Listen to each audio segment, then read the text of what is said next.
I'm one of your hosts, Mills. I'm your man, P. We bike. Yep. Sorry we missed y'all, man. It's just been too hectic for the both of us. It's been crazy. Crazy is an understatement, bro. Yeah. Head on over to Patreon if you are not a member. We just dropped a special episode. We're going to do those more often. It was a good John. Super good John. It definitely was a good John. We gave our little Drake critique. I know that's a big topic. But here we back for back this week, man. So you want to kick it off with Tales or me kick it off? You can kick it off. I got you. All right. So long-time listeners of the Food Jawn Podcast,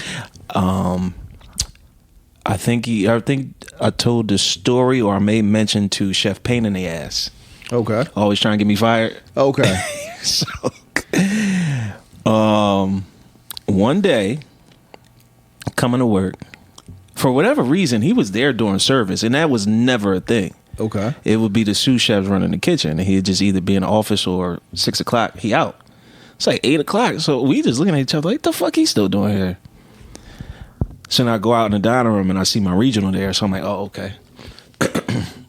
So I'm expediting, getting shit out. And I just see him with his hands on his waist, just like looking around, like, yeah, this is my staff. And I don't know what the fuck happened. I don't know if somebody bumped him or he slipped on something, but bro, he fell, but it was the slowest fall ever in recorded history. Was he trying to brace, save himself? That leads in the second part. He was falling like trying to teach a baby how to walk. Arms out. I was like, yeah. One of the servers was like, I saw his whole ass. And I was like, what? She was like, yo, his pants fell down. I saw his whole ass. She's like, I didn't want to see that. I didn't want to know him that way. And I was like, how the fuck did I'm like, I saw him going down and I blinked and then he was on the ground. That's how quick, I'm like, what the fuck? How do you fall? He was just standing in place. Funniest shit ever. And you just see him getting up all slow and shit. And he left. So yeah, non-slips, guys. You gotta have. You gotta have non-slips. So I mean, well, since let's just keep it there in that realm. Yeah. But this is a Tales from the Kitchen about me. I took a spill. So happens to the best of us. I'm at the hotel. I'm cafeteria, so I'm putting the food out. So I set lunch up. I'm putting the food in the steam tables and everything else. I already got the salad bar and all that other stuff set up. At my job, it was very, very like clockwork. The same people every day came in. There's lunch open, same people being there at the end, so on and so forth. I guess, everybody had their own specific lunch break. So me and a couple of my old heads, we in the caf. So it's like a small puddle of water underneath the steam table area that you couldn't see. But again, like you said, non-slip shoes. I was in that joint with Jordans on. This motherfucker here, boy. My foot hit that puddle, and I start ice skating. I'm ice skating. I'm ice skating back and forth, like Sub-Zero Mortal Kombat when you throw the ice on the ground. Yeah, exactly, just like that. I did not want to go down. I fought, bro. I fought for like 30 seconds. It was the longest fall ever. And then I hear somebody in the background, Pat, just fall. So I just stopped fighting and I let it go and I fell and I went down and one of my legs slid underneath the steam table and my big toe hit something underneath the steam table and my big toe swole up. It's like a golf ball and I'm limping around for the rest of the day. I'm in excruciating pain and I'm like, yo, this is some fucking bullshit. I called out the next day and everything. And then, of course, by the end of lunch, the whole hotel heard about that I took a spill. Yo, homie, P fell, right? It was funny as shit. He didn't want to go down, but he went down. He fought it for like 30 seconds. He tried. Yeah, it was bad, yo. I was so embarrassed. I laid there for a little while too before I got up. I was like, I'm down here now.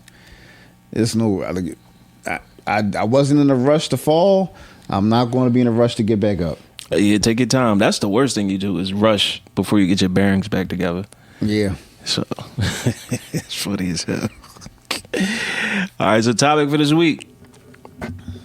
I'm gonna read these two headlines. I just want your opinion. Here go the first one. Kraft is recalling 83,800 cases of Singles cheese after discovering potential choking hazard. All right, what's the second one? The USDA is recalling more than 58,000 pounds of ground beef. So, what's your thoughts? The sad part about my reaction to both of them is there is no reaction because I'm not surprised. I'm not surprised at all, bro. This is just, to me, this is just a classic example of when cutting corners and costs come back to bite you in the ass. Because choking hazard and stuff like that, and whatever the ground beef situation is, if the proper steps were taken to do what's necessary to do, and when it comes to the manufacturing of food or just items in general, just like, you know, our parents would say back in the day, haste makes waste. You're going to end up coming back and doing the work again if you don't do it right the first time. So I have no reaction because nothing surprises me at this point. So this is why I don't really eat beef. Couple that with the fact that we have as much labor issues ever. You're right. This is what happens when you cut corners, but I'd be remiss if I didn't think that they don't got enough people maintaining those factories and tending to those animals. You can't tell, you like 58,000 pounds is a lot. No, that's, yes. And for that just to be like, oh, it's just a recall. It's like, what the fuck was going on? 58,000 pounds of beef that came out of one factory? I'm not sure. I could double check on that just to give you the proper information. But because how much do you think a standard cow weighs? Shit. 1,000 pounds? Probably. So 58 cows, give or take, right? Cows are 20. Females are 1,600 pounds. Males are 2,400. Damn. Yeah. Okay, so that's one factory. That's one factory, bro. That's like what?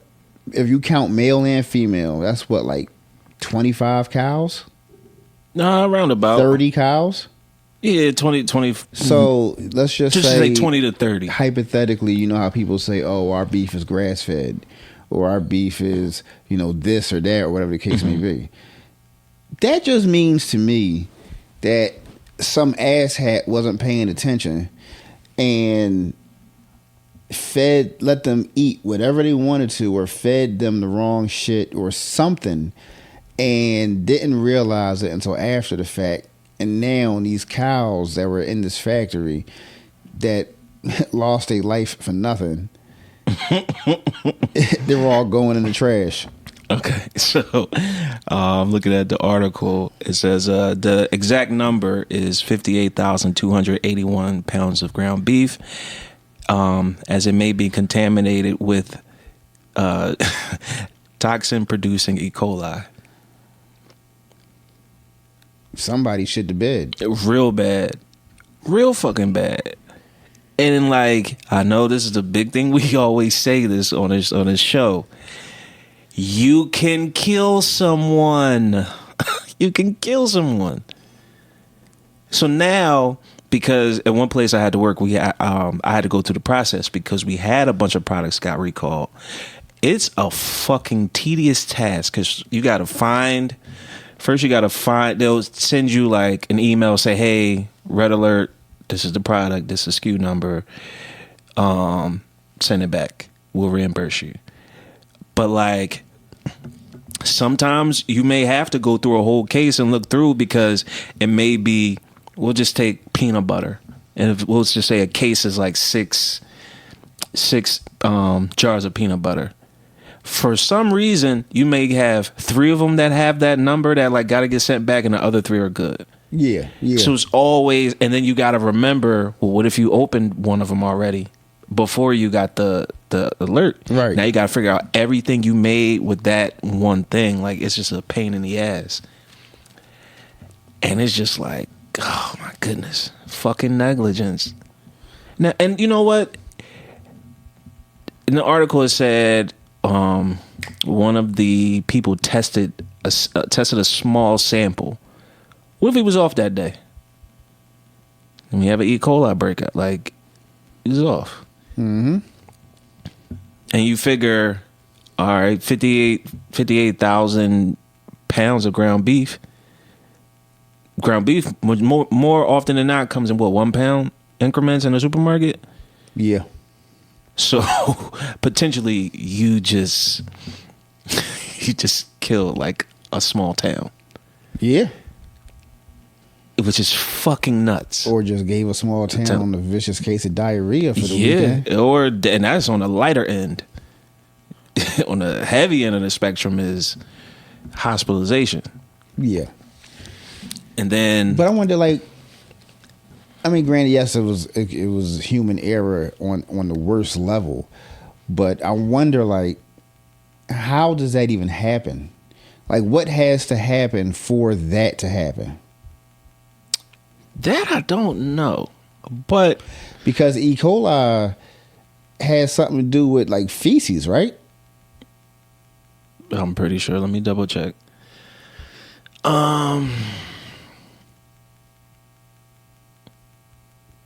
Yeah. So how did shit get in the ground beef? That's funny as shit how you worded it that way, but I don't know. Not properly tending to the animals, not properly sterilizing the environment. Listen, when you die, everything comes out. Oh yeah, you just call it evacuation. So, body hit the eject button. So somebody just was like, I'm clocking out. Or they just walk. Like, this could be a thing too. They just probably walked with their shoes, walked across some shit, tracked it. It could be any fucking thing, and it's just fucking clean as you go. And especially when you're dealing with, and I know that's like a shitty job to have. You gotta really be literally, yeah.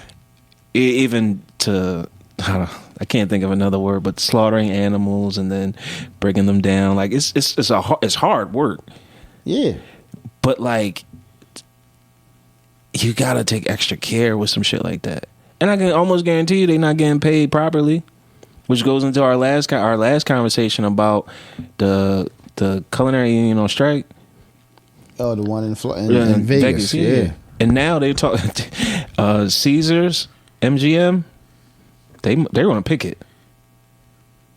They couldn't get the money situation figured out. Right after we talked about that, one of my homies that I think I told one of our homies that we used to work with. I don't know if you knew him. I don't know if y'all was there at the same time, but we was all at the spot together. What is his name? Start with K. Yeah, I was there. Not from the kitchen though. Not that one. He worked across the street in LTSR. I don't know. Okay, well, he was in Vegas for the Canelo John, and he stayed at the Venetian. I ain't know the Venetian was as nice as it was. Mm-hmm. Nice, it's very expensive, but anyway, sometimes you gotta treat yourself. I was talking to him, and he said that, he didn't have any issues out there, food, drinks, stuff that, because Vegas planned for that shit accordingly. The shit never. It's crazy. Like some places, it's like the strike never even happened. Mm-hmm. But they didn't strike yet. Even then, like they were planning. They were still trying to get the contracts on together. Okay, yeah, because he said when he was out there, it was business as usual. Yeah. No, this week, potentially next week. I want to know how far off they are on that number, because I really want to know what that number is that they can't figure out.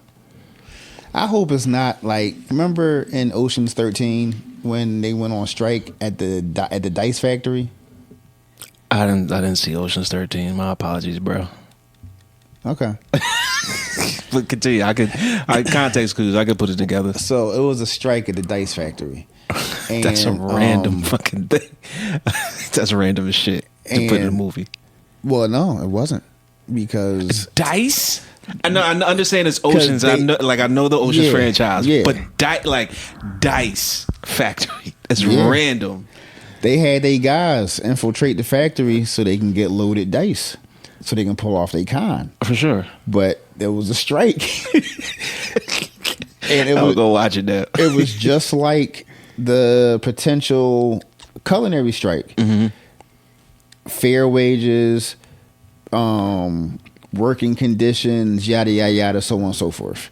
So Danny Ocean was like, "Yo, what's the difference? Like how much are they asking for?" And they told him the number that they was asking for, and he was like, "So y'all just want to write a check?" And they were like, "No, not per person. This is the number in total." And the number was so small that they could have just paid. But for them, it's like life changing. You know what I'm saying? For sure, yeah. Because the Dice Factory, Dice Strike, it was in Mexico. Okay.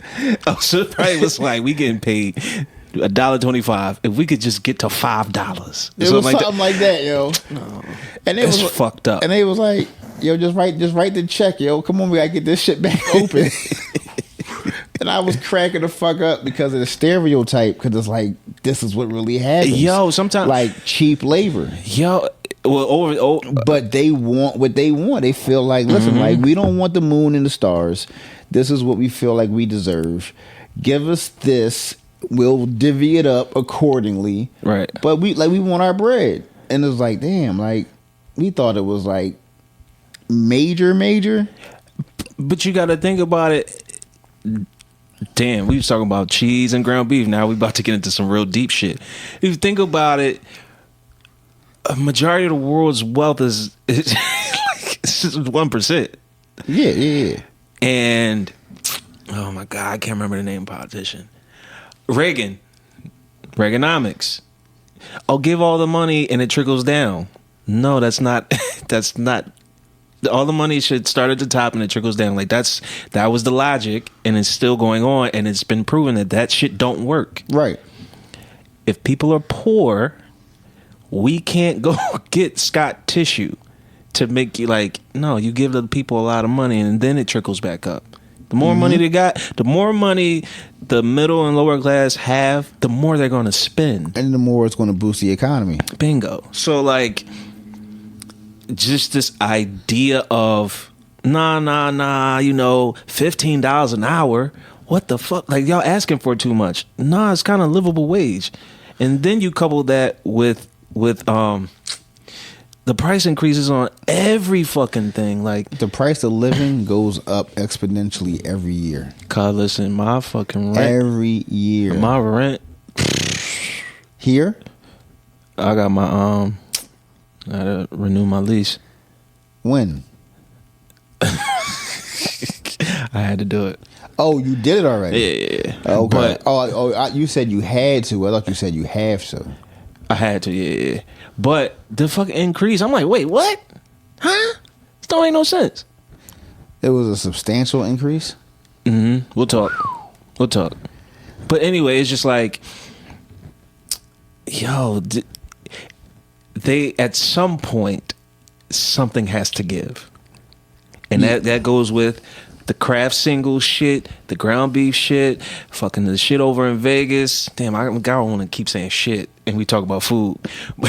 But the strike, the recalls, like, you gotta understand, if you want people to work, you gotta pay them properly. Because otherwise, majority of Americans we know is going to scratch and survive, and they're going to figure it out. Yeah. So they're going to figure it out either in the best way or the worst way. Yeah, they're going to figure it out. But they're going to figure it. Listen, what Freeway say? If my kid's hungry, snatch some food up at your kitchen. Yeah. So they just got to do better across the board. This is why, you want to hear something funny. What's up? This is why some, not all, this is why some of these OnlyFans chicks is winning. I didn't know you was going to take it there. The only reason I brought that up is because I actually know somebody that created one. Yo, listen. And I'm not talking about like I saw the content or nothing like that. Like, no. But I did see I don't want to call them receipts or invoices, but like whatever the payout at the end of the month. Like, I saw what it looked like after OnlyFans got their cut, because it's just like anything else. You put a car on Turo, they got to get theirs. Right. So I saw the payout, whatever, after OnlyFans and after taxes, because taxes gets taken out too. Don't say the number. It's five figures or six.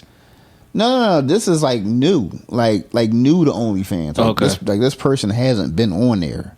What that mean? It means like she's new to OnlyFans, whereas though she's only been on OnlyFans maybe for like 4 months. But I'm saying that, like, so lightning strikes. Lightning does strike, but I was just saying that in the sense, like, when you said 5-6 figures, her quote unquote clientele isn't up there yet. But for the fans that I guess she has that actually pays for her OnlyFans, in 4 months, to bring in, it was less than 100 but over 50. I'm trying to, like, dollars? 1,000. Wait, what? It was in 4 months. This person made less than 100K but over 50K.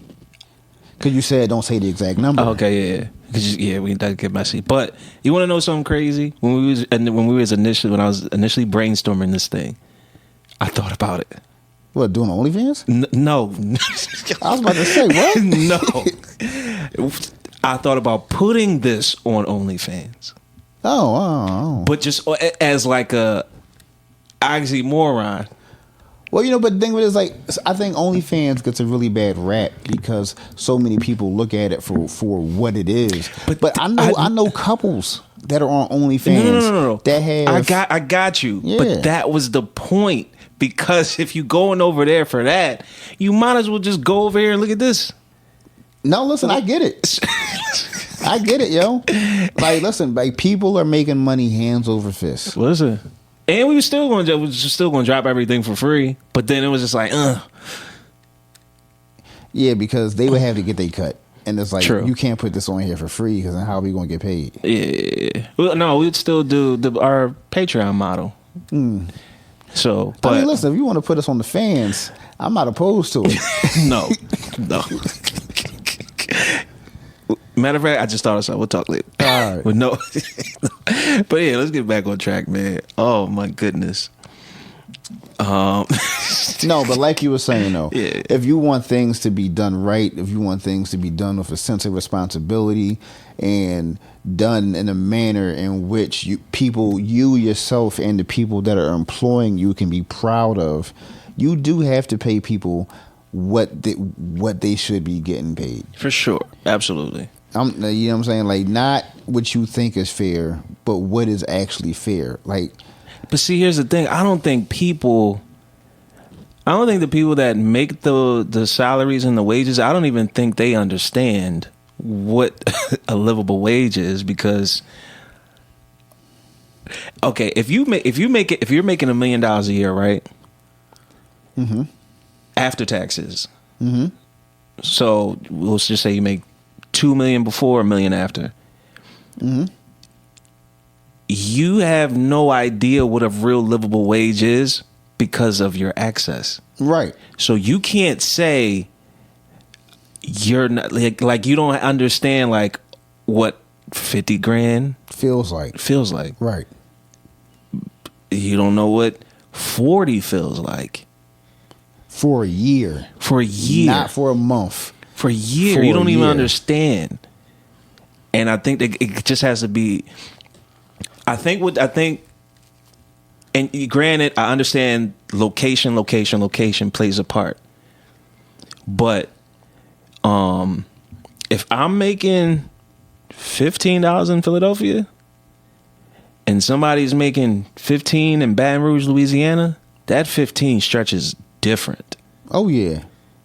And I think that's what the worry is. Because if you're making $15 an hour in New York City today, you might as well be making $5 an hour. Less than that. So listen, so many people, like when I lived in New York, so many people were like, how are you living here? And especially where I was in Turtle Bay, which is near Central Park. I could walk to Central Park. And people are like, how can you by yourself? People couldn't understand it. Now, what I was paying reduced, next to nothing. Right. But just my everyday living. If I wasn't a chef, I would really be like, what the fuck am I eating tonight? Because New York is that expensive. A slice and a soda, that would be like, I'm tired of like eating steakhouse shit. A slice and a soda was like $12. A slice. Yeah, listen, that spot in New York. Which one? Cuts and Slices. I think it was in Brooklyn. Okay. They're like mad popular right now. Mm-hmm. A slice of pizza, an average slice of pizza at Cuts and Slices is like $9-10. EAD. Well, let me take that back because I'll tell you later. But it's a tourist trap for sure, because everybody goes there to New York to go there. That's a lot of places in New York. And I heard like you got to get in line like right when they getting ready to open because the line be so long because it's like, oh, I gotta say that I was able to eat here before I leave and go home. But see, I hate that mentality. That I gotta go to this place to say I was here. No, you don't. Because who are you doing it for? Everybody else. Because it's going right on the gram, and it's like, oh, look where I'm at. And then you're going to buy 2 more slices than you should have, that you either could afford or should have got, because you're going to be full as shit off the first 2. So now you wasted an extra $20. And now since you're buying 2 extra slices, you got to buy another lemonade or another soda to wash that shit down. So instead of going in there and spending $30, you done went in there and spent $60. Yo, majority of the places that like, oh, you got to go here and eat. I went and was just like, rags. The places I just stumbled, this is my thing. When I lived your taste buds are elevated though. No. That got nothing to do with it. 0. Good food is good food. I don't go out to eat expecting to be like wowed. I just don't want to do that. I don't do that to myself no more. But the places, this is when I was living in New York, this is how I found places I want to go eat. What do I smell walking down the street? Okay, so basically what attracts you? Bingo. And there was this one place. It was in Times Square. I really can't remember the name of it. But I just went in. I was just like, it smells good as shit in here. And I'm like, all right. So I get the menu, chilling. A little tapas style, little small plates. I think I had Normally I just get my one dish and I'm cool. Like, I'm not a big eater. I think I have 4 different things in there, bro. Cause I just was like, damn, this is good. Like, going back. That was like, I think that was the first place I had eel. And I was like, damn, this shit fire. So it's just, but yeah, man, good times. So I would be remiss if I didn't mention this, but Michael Chiarello, chef and Food Network star, dies at 61. I saw that. Mm-hmm. His culinary empire included several restaurants, an olive oil company, a winery, and a retail business with a robust catalog. So, rest in peace, Michael Chiarello. Mm-hmm.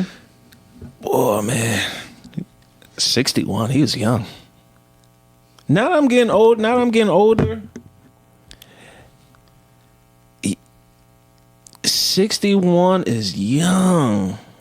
Super. He still has some life left. Yeah, at least a good 25, 30. 30, yeah. Like, hate to be a Debbie Downer, but like the older I get, like when I'm in your 20s, you're like, oh man, that's old. 40s old. 30s old. Now I'm in my 30s. I'm like, this shit ain't that bad.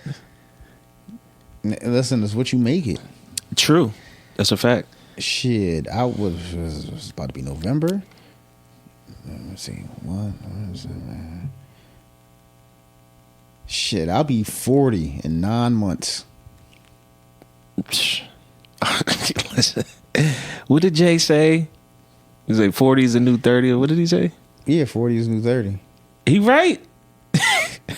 I really think I ain't there yet, but I'm thinking about it. I'm just thinking about how I need to start planning this kick-ass 40th birthday party. Oh yeah, we in there, gang. You going to do it here? Or you going out? Nah, I'm gonna do it here because I'm trying to be considerate of people's pockets. Your last joint was your last joint. What? The joint you had at the crib during the pandemic? Yeah, it was lit. When I turned 38. Yeah, it was lit. It was chilling. It served its purpose. It did. I just remember pulling up. I'm like, it's a lot of COVID floating around in here. Packed like sardines in here. It definitely was a lot of that 19 in the building. Yeah, listen. I'm like, what? Who coughing in here? Get out. Yeah, right. Good time. Yeah, no, sure. But forgot what we was talking about. Your 40th birthday party. Oh, yeah, because look, right, it's a milestone year. For sure. And, I want people to come and be able to enjoy themselves. But I think when you're planning something like that, I think I'm behind the 8 ball. I should have been like planning that. Mm-hmm. Especially if I want to have it the way I want to have it, you know what I'm saying? Because it's not going to be cheap. So I'll figure something out. It might turn from a 40th birthday party to a 40th barbecue. That's a good look. So, you want to get a jump in a motivational and get up out of here? Yeah. Yeah, I think some of the Patreon conversation spilled over in this episode, bro. Definitely did. It definitely. It's cool though. Head on over to Patreon. But you got something for motivational? Yeah. So before, this was many moons ago, many episodes ago, we had I don't know if we spoke about it or did an entire episode on mental health. Yeah, we did a whole episode. But check out that episode, everything parentheses healthy. There you go. Yeah. Just be cognizant and be mindful of always taking care of your mental health. For sure. Nobody can take care of it for you. You put it off and put it down, put it to the side, it's definitely going to come back and rear its ugly head and bite you in the ass. Mm-hmm. Every time. So talk about it. Let people know what's going on with you, if you have that kind of a circle around you where you're comfortable enough. Right. But definitely put you and your mental health first, because forget it, fuck a job. Jobs to the side, all that stuff to the side. No, you won't be good to anybody else, but you need to be good for yourself first. That's a fact. And if you're no good for yourself, you can't be any good for anybody else. Mm-hmm. So just always keep that in mind. I'm going to piggyback off your John. I had something completely different, but just because of what you said, charity starts at home. Yeah. You learn to give at home first, and that's including giving to yourself, allowing yourself grace, giving yourself an opportunity to say, giving yourself the opportunity to say, I'm okay with not being okay. Right. So that's where my motivational mic drop for this week, man. Charity starts at home, and home is yourself, your family, and then it branches out, the community, so on and so forth. But it all starts at home. So it starts with you first and then branches out. So that's it, man. Good talk, man. Hey, man, it just feels good, man, to not do this through a phone. Yeah, we bike. You know what I'm saying? For sure. The phone shit is cool, but like the phone shit is also a good problem to have. Hell yeah. Because when all those fails, it's like, yo, look, I'm gonna call you in 15 minutes. Yeah. You know, knock it out, and then, you know, you got content for the week. But getting together and being able to do this and have these little shits and giggles and whatnot and getting way off topic for no reason. Yeah, we don't do that often, so you know, like what we was rapping about on Patreon, we're listening to. So go head on over to the Food Jawn Podcast at Patreon. Mm-hmm. It's only $5. Only $5. Little corny $5. You spend that in the poppy store on bullshit. Listen, between Monday and today, I found $5. Different increments. I wish. I found I thought I was Scrooge McDuck. I found $60 in Baltimore in the hotel me and the babe stayed at. We went to Baltimore for anniversary. I went to the bar, completely unrelated, just trying to get Mother's Day buffet food prices. Right. $60 right there on the ground next to the stool where I was standing at. Damn. I stepped on that shit so fast. OG move right there. Faked it, bent over like I was tying my shoe. Thank you. Listen, I'll never forget this one time, right? I lost $250. Damn, I know you felt like your life was coming to an end. No, not really. I was pissed because I don't carry cash. I was like, what the fuck? I'm like, yo, where the fuck it go? And I was like, you know what? Where I was at, somebody needed it more than me. So I kept that in my brain. I was like, somebody needed it more than me. Okay. That could have been. I might even want to ask you where you was at. But Popeyes. Yeah, okay. All right. Told you I was in Popeyes, bro. All right. Crazy play on words. It's cool, bro. What you mean? But I almost lost $225 like 2 months ago. Doing what? So I had to go to Home Depot real quick, right? I had to go to Home Depot. Went to Home Depot, got what I needed to get. I had these nut ass ball shorts on. That's the worst. That didn't have no pockets. What? So where the fuck you carrying money? So no, my wallet. I did some nut ass shit. I like put it right here, like the flap, man, in the shorts and shit. So you ain't want that money. I had it, and I'll go back to the car, put the stuff in the car. You know, mind you, I had a hoodie on, so why didn't I have it in the hoodie pocket? The fuck? My hoodie pocket was full. Keys, phone, other shit, whatever. So I had the wallet right there. So apparently, keys you could carry it in your hand. I dropped my wallet either in the cart or right there in the parking lot. Get in the car. Damn near drive all the way home. You know the Lukoil around the corner? Yeah. I stop at the Lukoil. Oh no. I'm like, God, no. Like, no. Bro, I ran every light. From the gas station to Home Depot. I'm looking through the parking lot. I go back you was and damn near search. home. I was home. Oh, I'm thinking about. I'm like, damn, where? I'm like, oh, snap. Yeah, I'm home, bro. So it's this dude. He's in his car. He sees me. He sees how frantic and upset I am. So he's like, so I see him pull up to me, and he jumps out the car. I'm like, you found my wallet, didn't you? And he was like, what's your address? So he had already like checked my ID and shit. He was like, what's your address?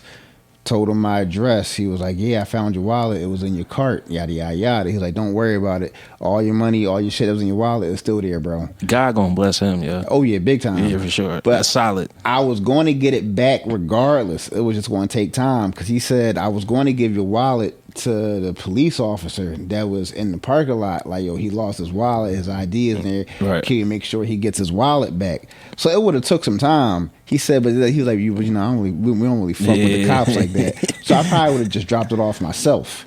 Bro. Bro. I went from 11th grade to college. Fuck 12. Bro, I hug bull and everything. Oh, like, man. Bro, like what? Like what, bro? Lifesaver. Bro, listen, my weekend was over. I had an attitude. Don't talk to me. That's crazy. Yeah, man. Another weekend of books, man. Yep. We gonna get up out of here. Yep. Once again, I'm one of your hosts, Mills. I'm your man P. Love, peace, and chicken grease. Peace.